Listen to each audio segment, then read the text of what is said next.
So, today we're going to talk about a really powerful idea that can actually make your everyday life way better. It's called minimalism, and it's all about getting more out of life by focusing on less stuff. No, seriously, think about it for a second. Your room, your backpack, your phone, all the notifications. Does it ever just feel like it's a bit much? If you've ever felt that way, trust me, you are not alone. All right, so let's get into what this actually means. Because first, we got to clear up a pretty common misconception about minimalism. It's not what you probably think. Okay, so here's the key thing to get. Minimalism isn't about getting rid of all your possessions and living in a bare room. Not at all. It's about being intentional. It's about looking at your stuff and deciding to only keep the things that you actually use, that serve a real purpose, or that genuinely make you happy. And that right there, that's the real goal. See, when you clear out all the random, non-essential stuff, you're not just creating an empty space, you're making room. Room for your hobbies, for cool experiences, and for just spending more time with your family and friends. Okay, so that all sounds pretty good, right? But where do you even start? Let's break down the practical steps so you can actually do this in a way that feels good and empowering, not totally overwhelming. And I mean it. Start small. Don't try to tackle your entire room in one afternoon. You'll just get burned out. Pick one tiny spot, a single messy drawer, one shelf on your bookcase. That's it. Getting that one small win will give you the momentum to keep going. Now, here's a super simple method to make the decisions way easier. As you go through that small area, every single item goes into one of three piles. Is it something you use and love? Keep it. Is it in good shape but you just don't use it anymore? Donate it. And if it's broken, stained, or just worn out, it's time to let it go. Now, if you're holding something and just can't decide, this question is your secret weapon. Be honest with yourself. Have you used this thing in the last year? If the answer is no, chances are pretty high that you won't miss it if it's gone. All right, so you've put in a little work, you've started to declutter. Now for the good part. What's the payoff? This is where it gets really exciting because minimalism is all about what you gain, not about what you lose. Okay, benefit number one, and it is a big one. Just think about how much time you spend cleaning your stuff, organizing it, or just trying to find something you lost. When there's less of it to manage, you literally get all of that time back. And what can you do with all that extra time and mental energy? Well, pretty much anything you want.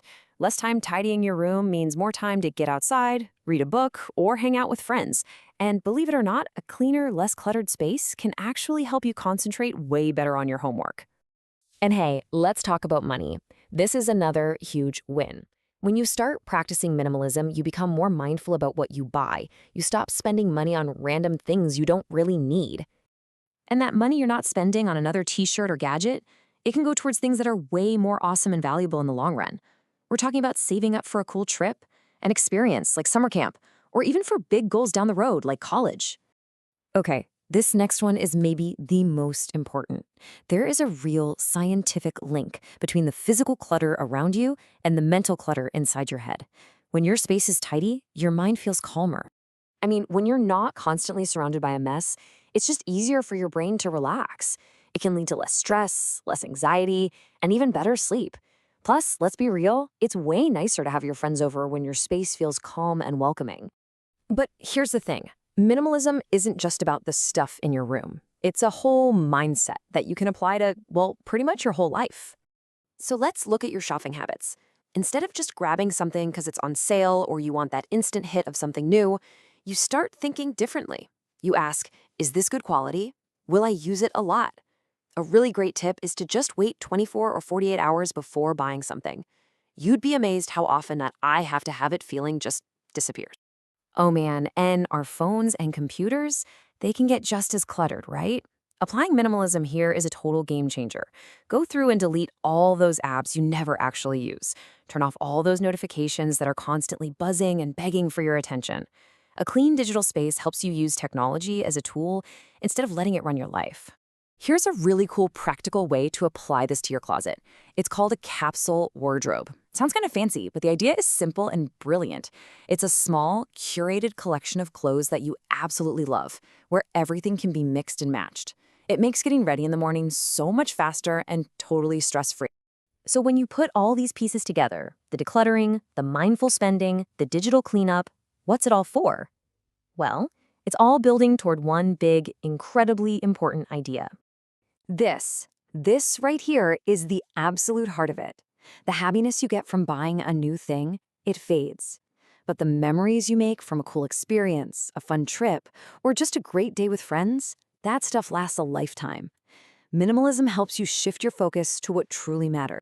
So think about it. For your next birthday, what if instead of asking for another gadget, you asked for an experience, like concert tickets or a weekend trip? When you're not so busy managing all your stuff, you'll find you have so much more time and energy for the people you care about most. I love this quote because it sums everything up perfectly. It just flips the whole idea on its head, doesn't it? You're not depriving yourself. You are actively and intentionally making space for the best parts of your life. So that's what I want to leave you with. A question, just for you. If you really made more room in your life, more time, more money, more mental space, what would you fill it with? What truly matters to you?